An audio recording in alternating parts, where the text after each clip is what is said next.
Hello, here is the practice for 6.9, U substitution.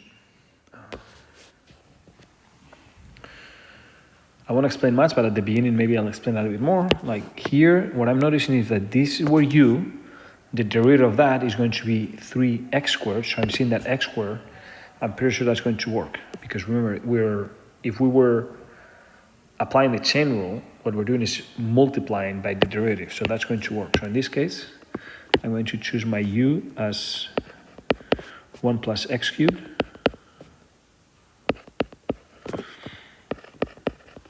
The u dx is going to be 3x squared, or if I solve for the x, it's going to be du over 3x squared. So now I go back to my integral, and I'm going to substitute thing by thing. The x squared is going to remain there for now. It will cancel out. This is going to be u squared, and then where it says dx, I'm going to write my du over 3x squared. And this is how you know that u substitution is working, because all the u's disappear. Oh, sorry, all the x's disappear. So I'm left with just the integral of u to the negative 2 du with a 1/3 in front of it. So this is going to be equal to, I have to, power rule, I have to add 1 to the exponent, so u to the negative 1 and divide by negative 1. I don't think I need that.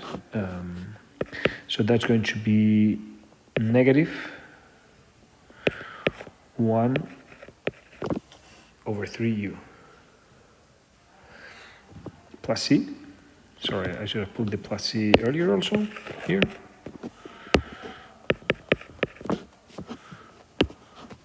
So plus c. And lastly, we don't want u in our answer, so I have to plug back in the 1 plus x cubed. So negative 1 over 3, 1 plus x cubed plus c.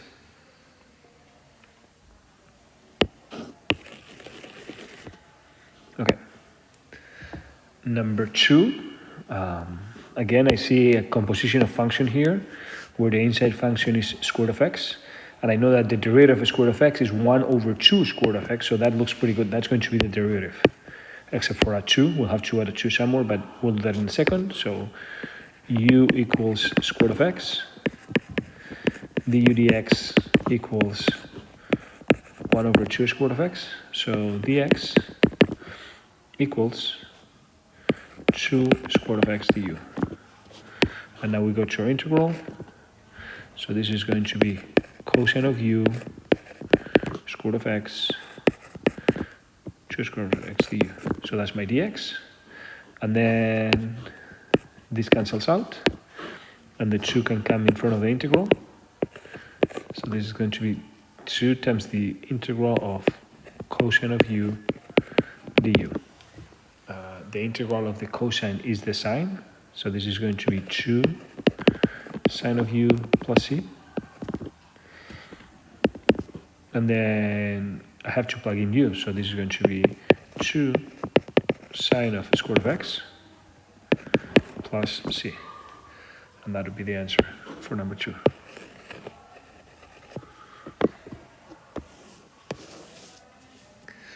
Number 3, similarly, I'm thinking that this is my composition of functions where my inside function is going to be the cosine of x.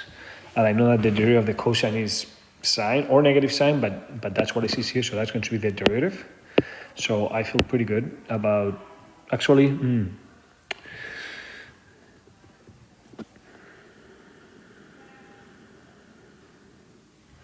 yeah, you could do it both ways, but I think I'm going to just call the cosine squared by u, and then I think it's going to look like the arctan.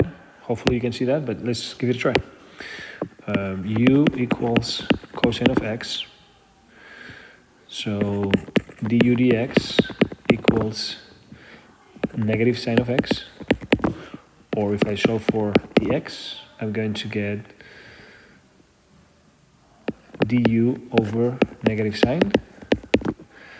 And then when I plug all of this into my integral, the sine stays for now.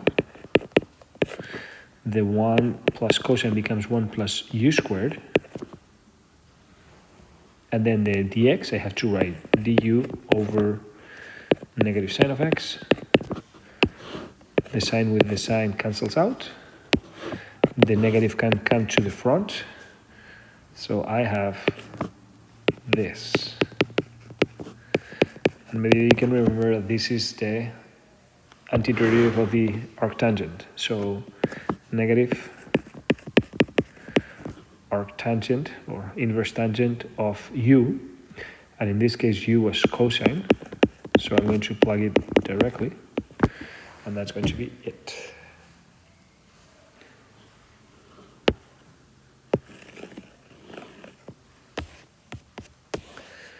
For number 4, again, whenever I call this u or this u or something like that, I know that I would need to have the derivative up here, and there's only a 1. So when there's only a 1 up there, this looks very much like an inverse trig. In this case, is 1 minus x squared. I'm pretty sure this is going to be the arc sine. So what I'm going to go for is, instead of this 9x squared, I'm going to look at that as 3x squared. So that's what I'm going to do. I'm going to say that my u is 3x, so du dx is going to be 3, or dx equals du over 3. So now when I go to my integral,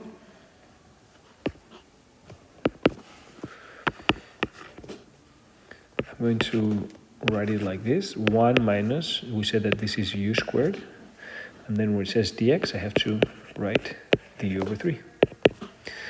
The 1/3 comes out, and then this looks like the derivative of the arc sine. So this is going to be 1/3 of the inverse sine of u, but instead of u, I can plug in the 3x, and that would be it. For number 5, again, I see a composition of functions, and then the inside function has its derivative out here. That looks pretty good. So I'm going to call u. This is one where, by the way, you could use the shortcut. I'll explain that in a second, but for now, let's do it this way. U equals e to the x. Du dx is itself. Or if I solve for dx, I'm going to get du over e to the x. So when I go to my integral, the e to the x is there for now, and then I'm going to do, I could write e to the x, or I could write u, but yeah, I'm going to leave it like that for now. Interesting. Sine of u,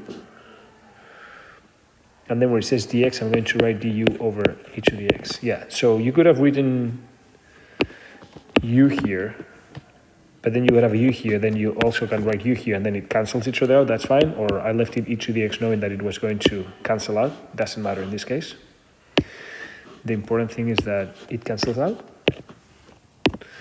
and then we are left with the sine. So the antiderivative of the sine is going to be negative cosine of u, and u was e to the x plus c.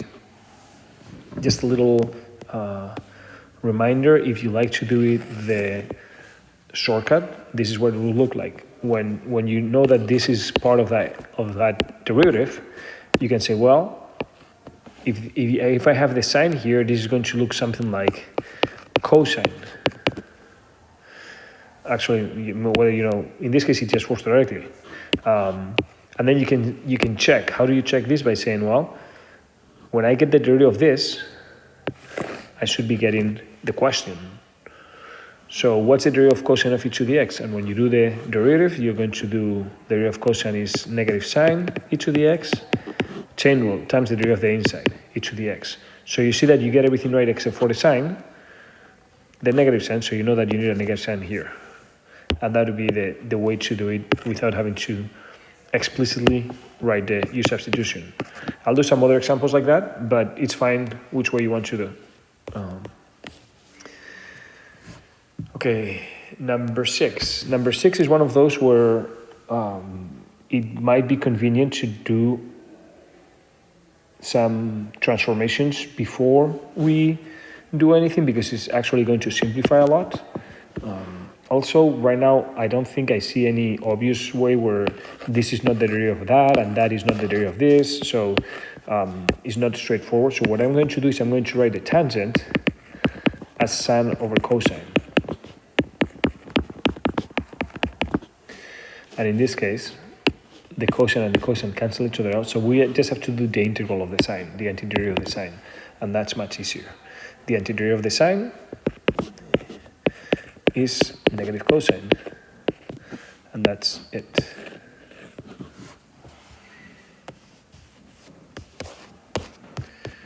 Okay, number 7. Secant square tangent. Okay. Again, what I see here, if you want to strategize before just starting, is that here we have a composition of functions where the square root is the outside function and the tangent is the inside function. And the derivative of the tangent is secant square. So that is going to work pretty well. Every time we find that, that's how we know that u substitution is going to work. In this case, u is going to be the tangent.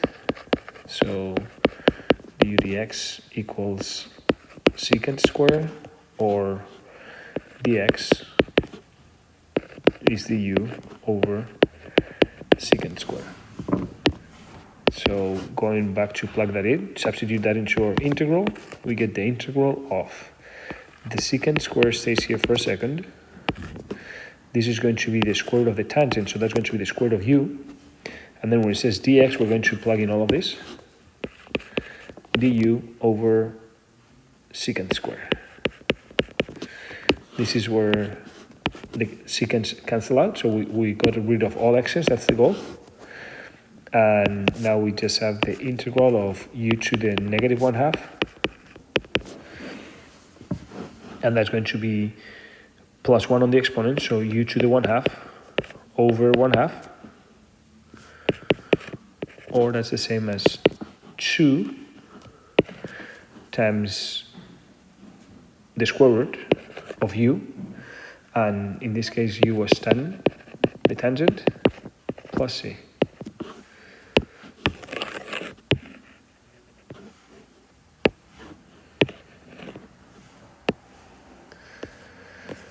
For number 8, again, if you haven't seen the pattern here, you see a composition of functions, and then the inside function, whether I call it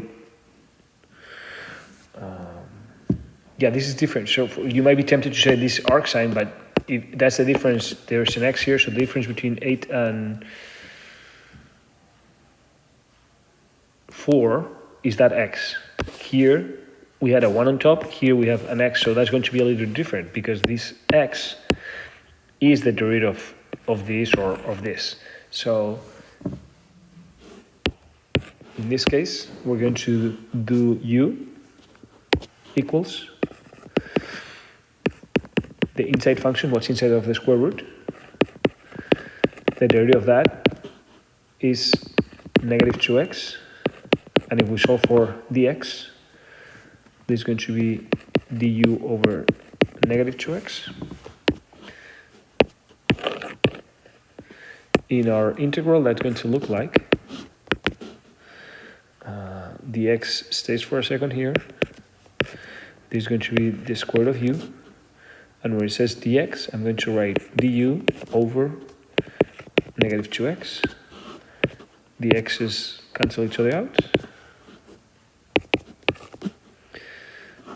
Actually, I'm going to put the negative 1/2 in front. And then I have u to the negative 1/2 du. So I add 1 to the exponent, so 1/2, and I divide by that. This is going to be u to the 1/2 over 1/2.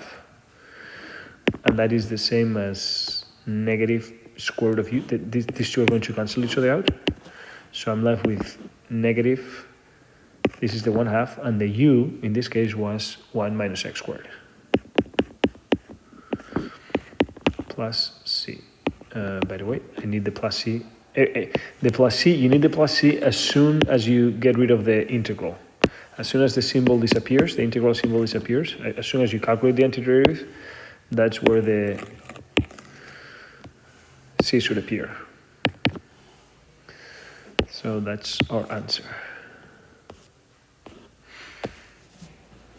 Number 9, in this case, the composition of functions is not on the denominator, it's not in the denominator, it's in the numerator, but I see this and I see that ln x is the inside function and the derivative of ln x is 1 over x. So that's perfect. It's not that the x is dividing, it's that 1 over x is multiplying. So I feel confident about making u ln x, take the derivative of that, solve for dx, go to our integral. This is u to the 5th, the x remains, x cancel each other out, and the antiderivative of that is going to be u to the 6th over 6 plus c. The only thing that's left is plugging in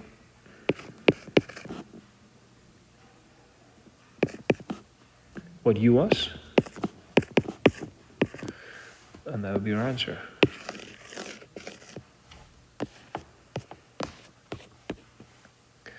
Number 10.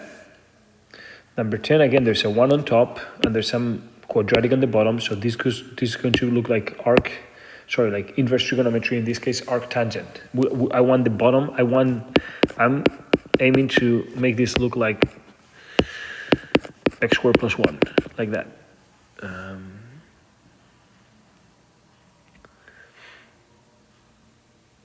So for that, the only thing I have to do is write it like this, 5x squared plus 1. So if I called u, and this is one that you can do with the shortcut, but if I called u 5x, this is going to work nicely.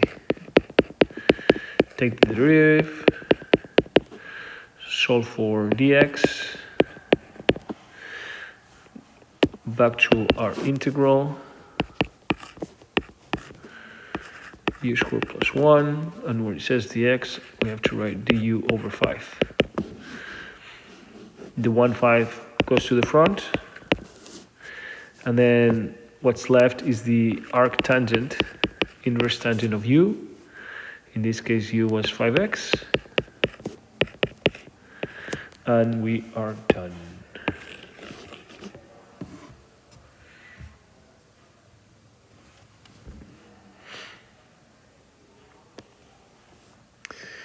Number 11.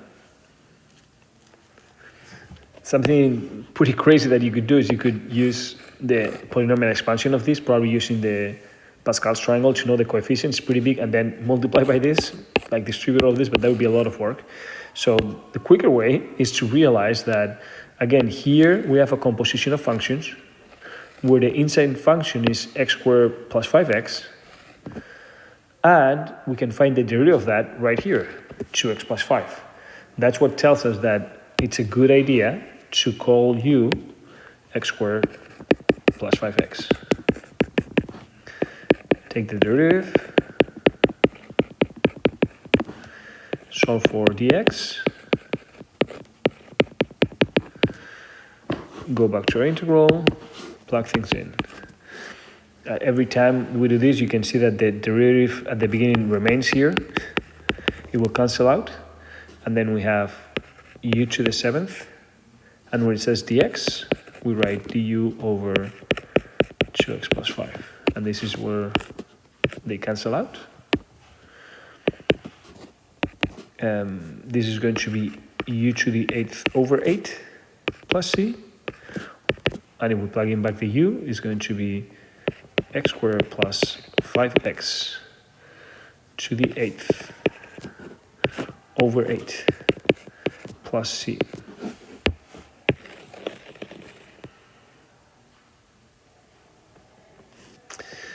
Number 12. Number 12, again, I see something like 4 minus something, and then that's something the derivative of that. So this is the inside function, not the inside function, the derivative of that is here. And we're going to use that. There's going to be a negative sign extra, but we'll fix that in a second. So let's start with use the whole denominator. The derivative of that is going to be negative e to the x. So if we solve for the x, it's going to be du over negative e to the x. Going back to our integral, substituting, we get e to the x, u, and then here du over negative e to the x. The e to the x's disappear, and we're left with a negative in front, and then 1 over u, the antiderivative of that is natural logarithm of the absolute value of u. If we plug in what u is, we're going to get something like this, plus our constant.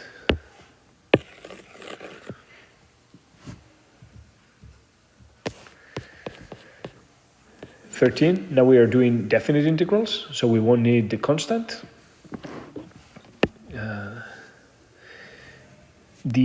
I'm going to use the shortcut here, so the antiderivative of the sign is negative cosine. So you could use u equals 2x, but again, I'm going to use the shortcut. What I'm going to do is, I know that this is going to look something like this. Now, when I take the derivative of this, the derivative of this is going to be, the derivative of the cosine is negative sign, so this is going to be positive sine of 2x times 2 because of the chain rule. So I don't want the 2 there, so I know I have to divide this by 2, so I know I have to divide this by 2. And that's my antiderivative. Again, you'll get the same if you do u substitution, but I wanted to give an example of this also. And in this case, actually, interesting. It might be not as helpful here because here, well, I guess since I went back 2 x's, I can do it this way. I'll do it the other way so it's not confusing, but you could plug in these values. You don't have to change this to u's because you don't have u's. Let's do it with the u, so it's less confusing. I mean, that was working perfectly fine, but I realized that maybe we have never done it with definite integrals, so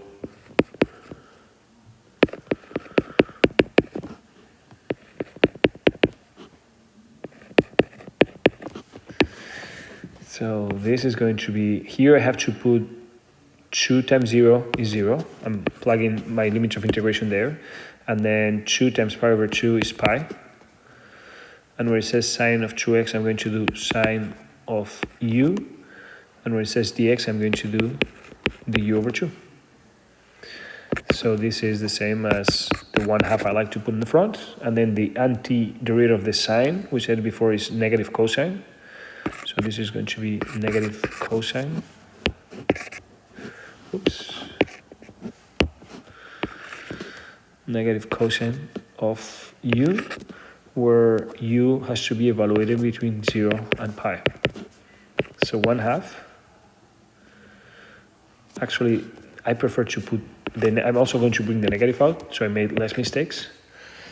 The negative goes out, and I'm just going to evaluate cosine. So I'm going to do, well, let's write it like this: cosine of pi minus cosine of 0.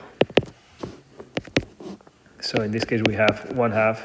Cosine of pi is negative 1. Cosine of 0 is 1. So we get negative 2. Negative with negative is positive. 2 over 2 is 1. So we get 1. And remember that the good thing about this is that if you're in the non-calculator part of the exam, you cannot. But for now, you can check this with your calculator and see if you get that answer. Number 14.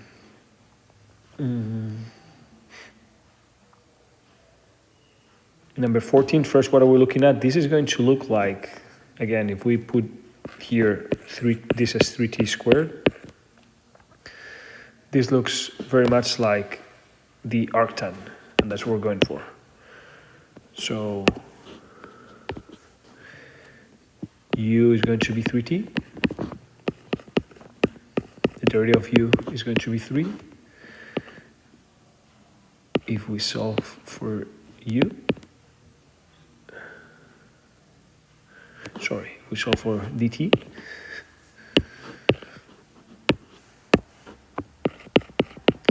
we get du over 3.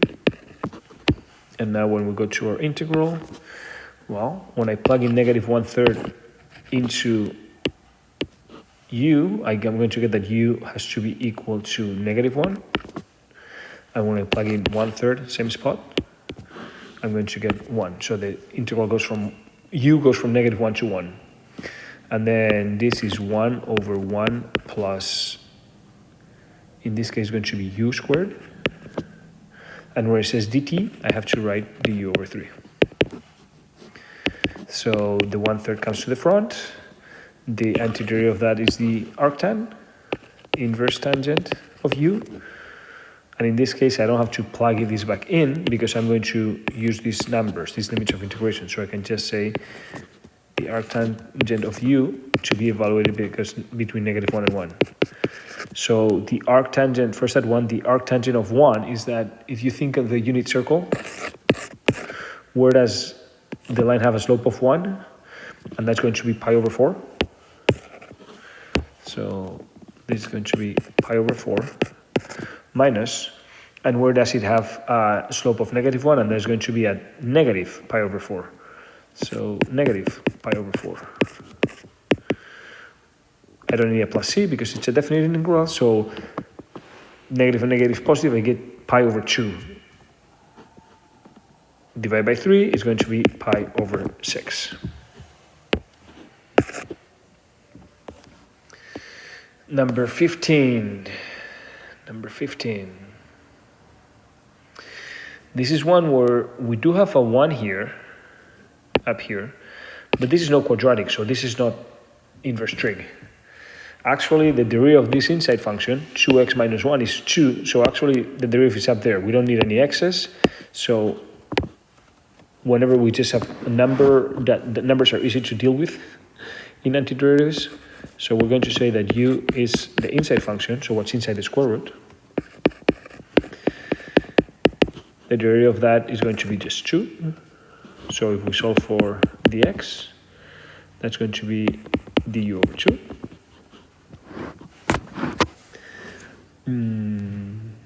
So if we go back to our integral, I'm going to plug in 0 here, and that means when I plug in 0, I get 1. So when x is 0, u is 1. When x is 4, u is 9.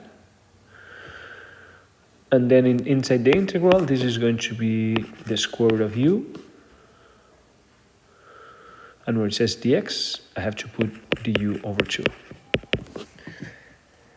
So let me rewrite that as 1/2 the integral from 1 to 9 of u to the negative 1/2 du. So the antiderivative of that, I have to, power rule, I have to add 1 to the exponent, it becomes 1/2. So u to the 1/2 divided by 1/2 or times 2, that's the same thing, between 1 and 9. So that's going to be the same as, again, I like getting the constant out, so I'm taking this out before substituting. It doesn't matter much, but then I'm going to plug that in. The 9 is going to be square root of 9 minus square root of 1. Or 3 minus 1, 2 times 2 equals, what did I say? 4?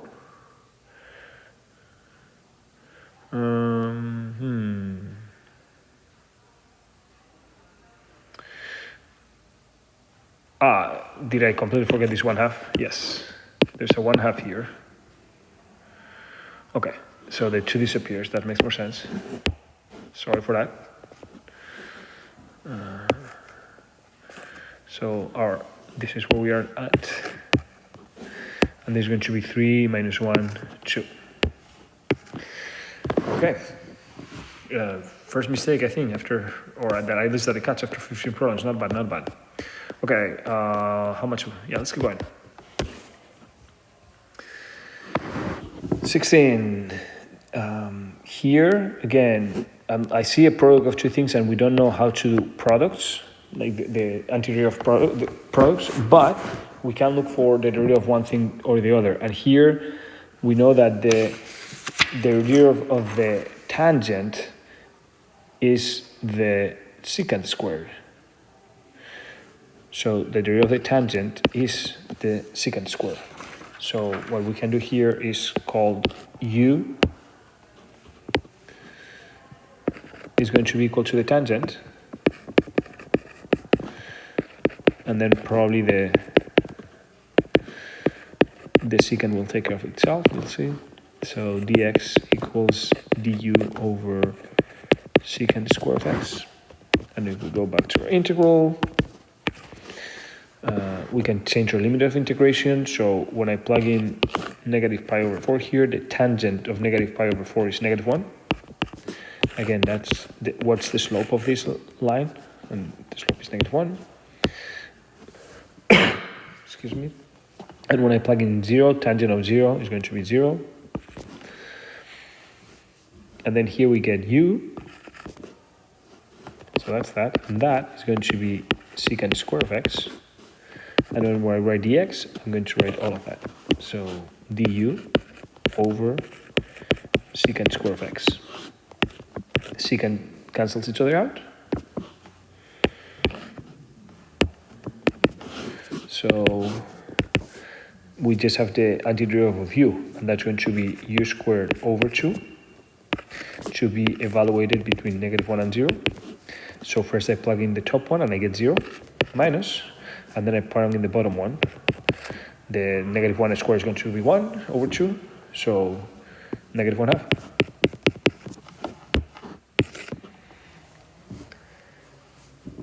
Seventeen.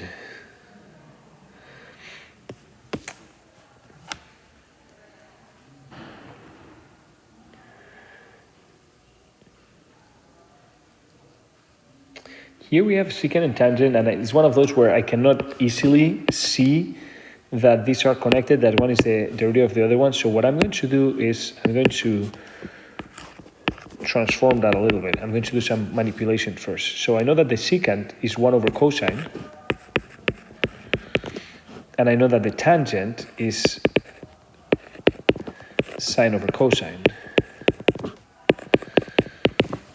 And if I multiply those two together, I get sine of 2x over cosine squared. Oops, not u. We don't have u yet. And now, this is our composition of functions because we have a square and a cosine, and then the cosine is the inside function, and the derivative of the cosine is going to be the sine. So we're going to do u equals the cosine. Oops, and I'm sorry again, this is maybe the video is starting to be long. If I make more and more mistakes, this is 2x. So cosine of 2x, the derivative of that, the derivative of the cosine is going to be negative 2 sine of 2x. And if I solve for the, and this is the chain rule, the 2, I like to put it in front. This is going to be du over negative 2 sine of 2x. So when I go to substitute here, first I'm going to change my limits of integration. When x is 0, cosine of 0 is 1. When x is pi over 8 times 2 is pi over 4, cosine of pi over 4 is the square root of 2 over 2. And then the sine of 2x is, I'm leaving it there for now. It will be cancelled out in a second. And then cosine square of 2x is u squared. And then my dx is the du over negative 2 sine of 2x. The sines cancel each other out. So here we have negative 1/2 that comes to the front. The integral from 1 to square root of 2 over 2 of u to the negative 2 du.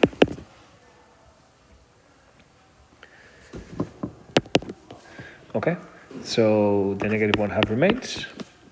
U to the negative 2, I have to add 1 to power rule. I have to add 1 to the exponent, so u to the negative 1 over negative 1. So this is going to be negative 1 over u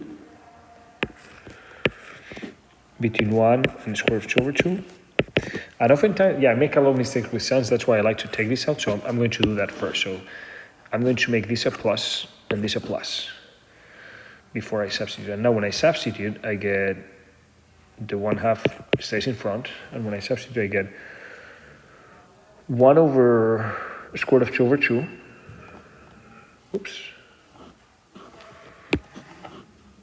1 over square root of 2, and this is square root of 2 over 2. And then minus 1. Now, if I rationalize this, I multiply top and bottom by square root of 2. I think I get just square root of 2. Yes. So it's going to be square root of 2 minus 1. So it's 1/2 of square root of 2 minus 1. And that's the answer.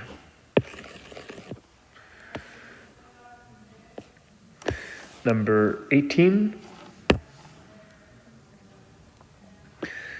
Again, I'm looking for a function and its derivative, in this case ln x, and its derivative 1 over x. That's why x is in the denominator.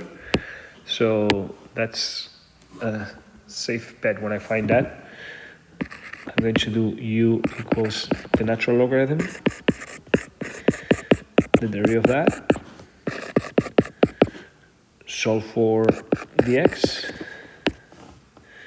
Go to the integral, substitute. First, limit of integration. When I plug in 1 there, ln of 1 is 0, and ln of e is 1. And then inside my integral, ln x becomes u, x remains, and then dx is x du. The x's cancel each other out. So I can do the antiderivative of u. That's going to be u squared over 2 to be evaluated between 0 and 1.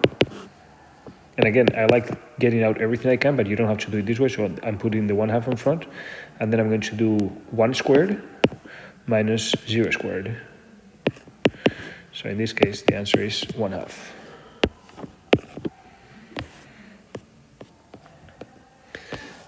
(19). Again, I'm looking for derivative. So this is a composition of functions because I have a cube root and then a polynomial. But then if this is the inside function, the polynomial, the derivative of the inside function is 3x squared plus 6x. But if I factor out a 3, I'm going to get that, and that is what I have in the numerator. So in a way, I know that other than a constant that's going to appear there, I know that the numerator is going to be the derivative. That's how I choose to do what's inside the square root as the u. X cubed plus 3x squared plus 4. The derivative is 3x squared plus 6x, as we just said. If we solve for the x, we're going to get du over that. Actually, we know we're going to need it factored, so I could just write it like this. Because now, when I go to my integral, when I plug in 0 to find what the limit of integrations are in terms of u, when I plug in 0, I get 4. When I plug in 1, I get 8. 1 plus 3 plus 4 is 8. Okay, and then up here,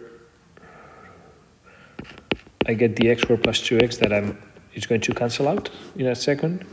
And then here I get the cube root of u. And then where it says dx, we're going to write the du over. This is why we factor, so now it's easier to see that these two, oops, why am I missing an x? Okay, that was my mistake. There should be an x here, 2x, and an x here, and now they do cancel out. Okay. So now we're left with 3 that can come to the front.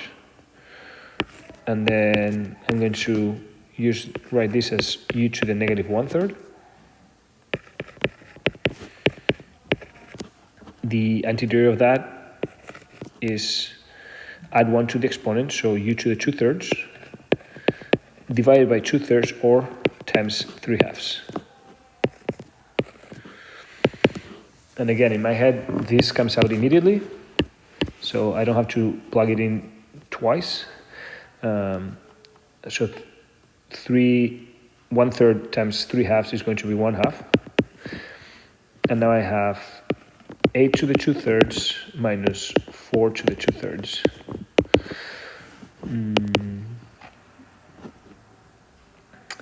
8 to the 2/3, so the third is a cube root, so that's going to be 4.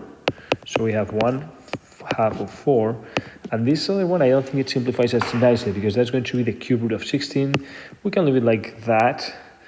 I think when we did it in class, I simplified, but that's fine. That's the answer that you're going to find also in the given answer, so that's fine with me.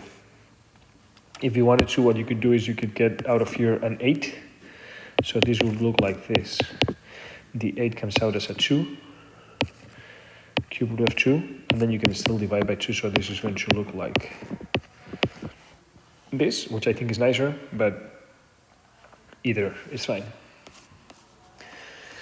Number 20. Okay. So here, the integral of addition is going to be of the sum is going to be the sum of integrals, so that's not a problem. This is not a problem because this is a constant multiple. The only thing is this 2x, but this is one of the easy u substitutions that I think we can do without. I'm going to do with a shortcut in this case. So the antiderivative of this is going to be 2 times the antiderivative of the sine is negative cosine. So negative cosine. And then for sine of 2x, I know that that's going to look like something like plus cosine of 2x.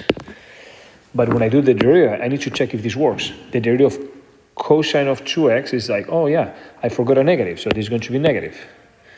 The derivative of cosine is going to be, or the derivative of negative cosine is going to be negative sine of 2x times 2. So what I need here is a 1/2.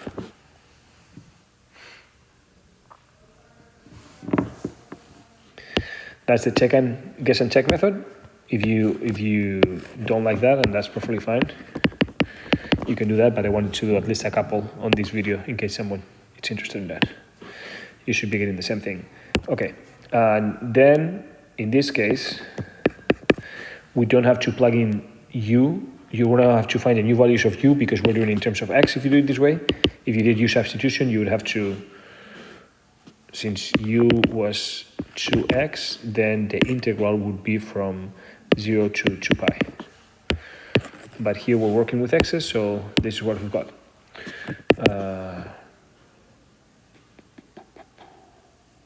Okay, so first I'm going to plug in pi, and I get -2, and the cosine of pi is -1, minus 1/2 of cosine of 2 pi, and the cosine of 2 pi is 1. So that's 1. And then minus, and now I'm going to plug in 0. -2 cosine of 0 is 1, so this is going to be -2 minus 1/2, and cosine of 2x, or cosine of 0, is 1 again.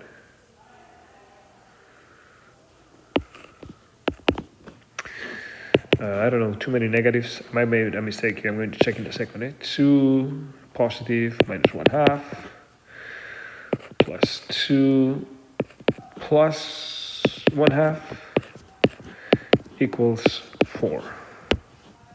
I think I got that one right. Again, if you need me to do this with u substitution, let me know and I'll be happy to.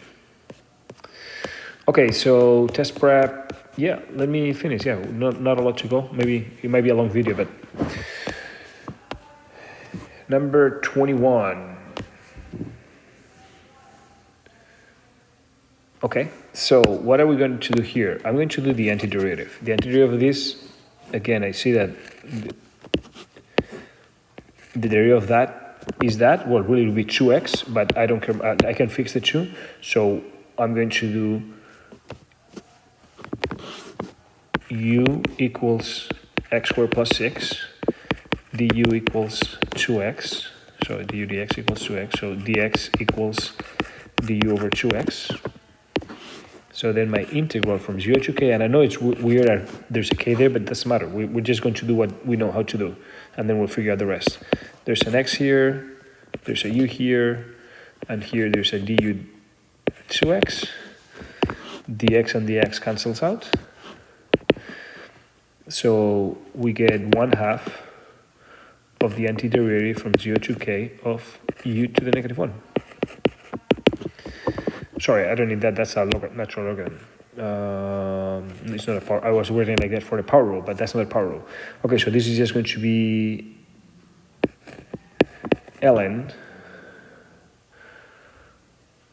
of u. Okay, now I'll keep seeing other mistakes that I made because I have to substitute this here, the new values of u. The new values of u are when x is 0, u is 6. When x is k, u is k squared plus 6. So I have to evaluate this between 6 and k squared plus 6. So now we have 1/2, and here I'm going to do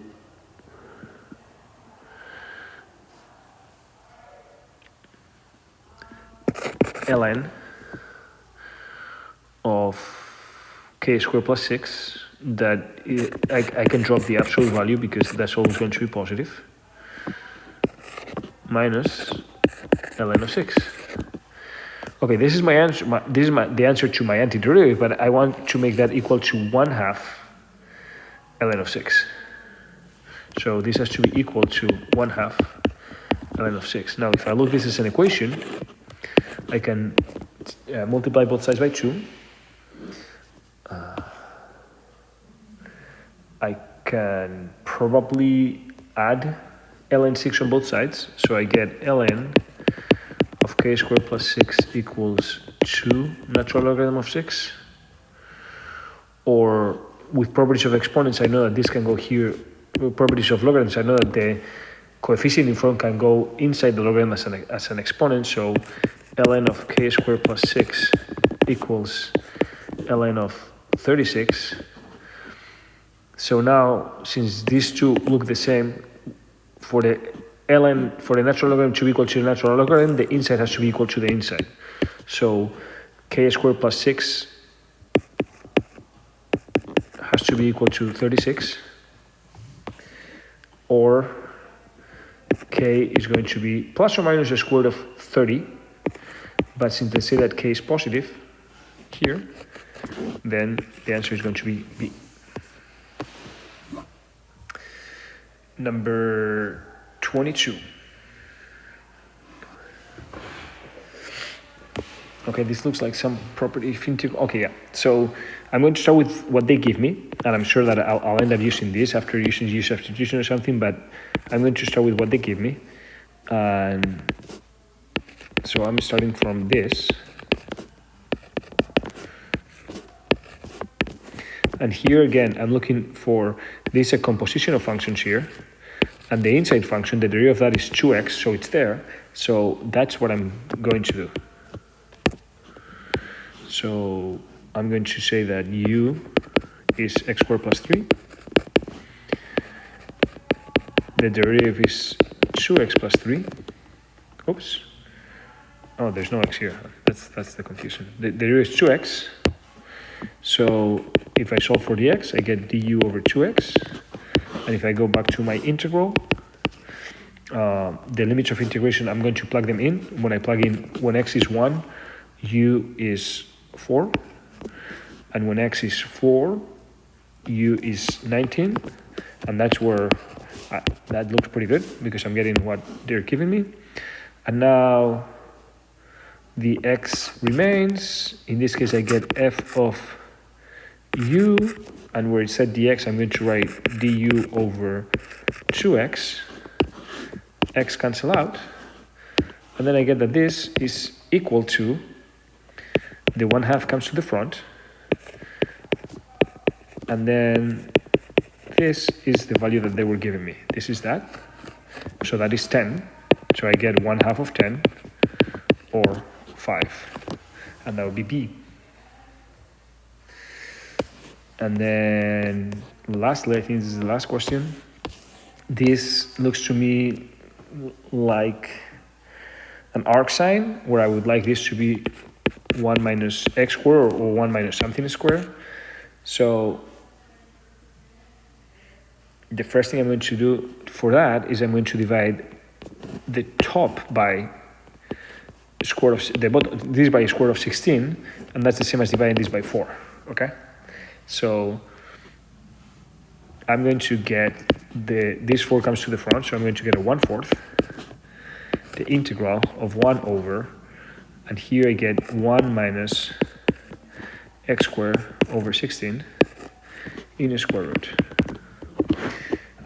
We still need one step because I want all of this to be something squared. So I'm going to put the 16. If you want the 16 is a 4 squared, like that. So now you'll see that we can write this as 1 minus x over 4 squared. And this is where you can now do u substitution and say u equals x over 4, or you can use the shortcut method. You can do it either way. I'm going to use the shortcut method this time, and I'm going to say this is going to be something similar to the arctan of x over 4. No, sorry, not arctan, I'm sorry. Whoops, there's a square root here, and there's a minus sign here, so what I meant to say is arc sign. This is going to be something similar to the arc sign of x over 4. But again, when I take the derivative of this, am I getting that? That's what I'm taking. And when I take the derivative of that, I know that this is that. But then I have to do the chain rule times the derivative of the inside. So I have to do times 1/4. So because I don't want that 1/4 here, I know that I have to multiply everything by 4. So I multiply this by 4. Oops. Multiply it by 4. And that should be it. And of course the 4 and the 4 cancel out each other out. So this is the answer, arc sign of x plus 4 plus c, or in this case, it looks like E.